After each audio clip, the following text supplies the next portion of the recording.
Amici, venite sul Monte Grappa perché qui avrete la possibilità di conoscere due prodotti lattiero-caseari del Veneto, il formaggio Bastardo e Morlacco del Grappa. Cosa hanno di particolare questi formaggi? Sono fatti con il latte di queste malghe. Io sono insieme a Terenzio Borga, che è il presidente dell'Aprolav, dell'Associazione Produttori di Latte del Veneto, che ormai da 18 anni diventate maggiorenni quest'anno, Esatto. promuovete un evento, un'iniziativa, una manifestazione qui a Malga Campocroce che vede come protagonisti questi due prodotti, ma non solo. Beh, diciamo che quest'anno la 18ª edizione è la mostra dalla quale abbiamo iniziato la promozione come Aprola. C'è stato chi ha avuto la lungimiranza di dire cosa dobbiamo fare per riuscire a fare qualcosa. Ricordo cosa dicevano i sindaci di Borso: vogliamo riportare le vacche sul Grappa. In quel periodo, in quel tempo, non solo non avevano le vacche nelle malghe, ma addirittura non potevano neanche fare il Morlacco del Grappa, perché è un formaggio latte crudo, condizioni igieniche e sanitarie che secondo qualcuno non andavano bene. Sono venuti su Mario Innocente e il nostro grandissimo direttore Bruno Bernardi. In tutto questo percorso il Morlacco è diventato presidio slow food e già negli ultimi anni, soprattutto l'ultimo, ha ricevuto il primo premio al Casius Veneti, ma soprattutto ha vinto tutti i premi che c'erano a disposizione, compreso quello della critica di una giuria formata da rappresentanti ONAF, da giornalisti enogastronomici, tutto quello che ci va dietro. La soddisfazione più grande per noi è stata proprio quella: portare i prodotti di questa fantastica montagna, di questa montagna sacra alla patria, ad avere il risalto, la storia e la tradizione che meritano. Insomma, oggi i formaggi Bastardo e il Morlacco del Grappa sono conosciuti sempre di più, anche grazie tra l'altro ad un accordo con la grande distribuzione. Vogliamo parlare anche di questo? Diciamo che noi, in un progetto del PSR della Regione Veneto, insieme con l'Università di Padova e il Centro Veneto Formaggi, stiamo siamo riusciti a produrre il bastardo di sola vacca burlina. Questo perché il Morlacco, il bastardo di sola vacca, questo per premiare quei produttori che hanno avuto il coraggio di continuare a tenere questa razza autoctona del Grappa, meno produttiva rispetto alle altre, ma con la storia, con la tradizione che effettivamente questi luoghi, questi pendii hanno portato negli anni. E come hai detto tu, c'è sensibilità da parte di una grossa catena di supermercati là lì per darci una mano in questo, nel senso, loro, come hanno saputo della nostra iniziativa, hanno cercato l'esclusiva.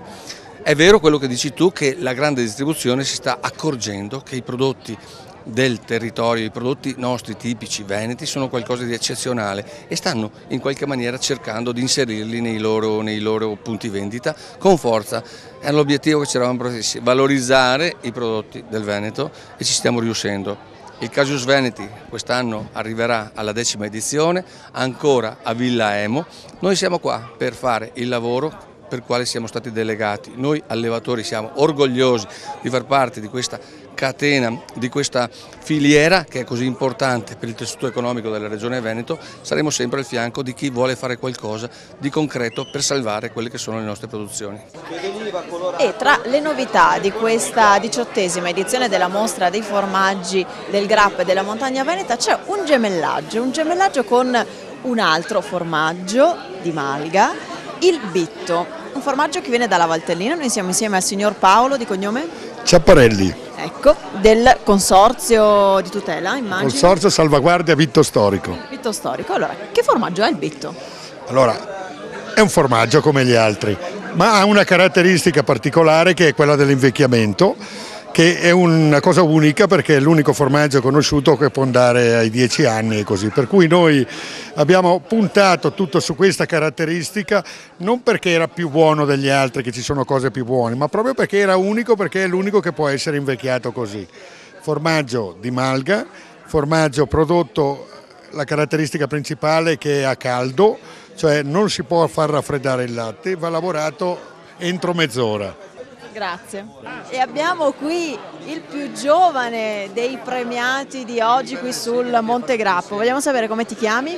Luca, Luca, allora, la tua malga invece come si chiama? Malga Coston, Allora, ma che premio hai visto? Hai vinto, faccelo vedere. Allora, hai vinto il primo classificato formaggio bastardo del Grappa. Ma lo fai tu il bastardo? No, No. mia mamma. Tua mamma, però scommetto che le dai una mano. Sì. Allora abbiamo qui Assessore Mirko Lorenzona, Assessore all'Agricoltura della provincia di Treviso. Insomma, abbiamo il futuro, no? Qua abbiamo il futuro, siamo felici di vedere giovani ragazzi che sono appassionati della montagna, sono appassionati anche dei formaggi di Maica, quindi faccio complimenti a questo ragazzo, ma faccio complimenti all'Aprola, al direttore e al presidente che ha portato avanti questa attività, che quest'anno ha compiuto anche 18 anni, quindi la maggiore età, e quindi anche un ringraziamento comunque va fatto a tutti i malghesi che portano avanti ancora le mucche in alpeggio e tengono pulita veramente questa montagna bellissima, che è un territorio anche sacro alla patria. Ricordiamo che il prossimo anno c'è il centenario anche della Grande Guerra. Esatto, ricordiamo quali sono le iniziative in programma, Assessore, ce ne sono alcune in particolare? Ma ci sono tante iniziative sulla Grande Guerra naturalmente, ma ci sono anche tante altre iniziative sul mondo agricolo, sul mondo per quanto riguarda poi la promozione della tipicità dei nostri prodotti che fanno grande il nostro turismo in provincia di Treviso. Abbiamo avuto anche quest'anno nei primi 6 mesi un incremento del 10% grazie all'enogastronomia, grazie a questi prodotti tipici. Bene, grazie Mirko Lorenzon, grazie a, ripetimi il nome? Luca. Grazie a Luca e qui da Cima Grappa, da Malga Campo Croce e tutto, le diamo la linea allo studio.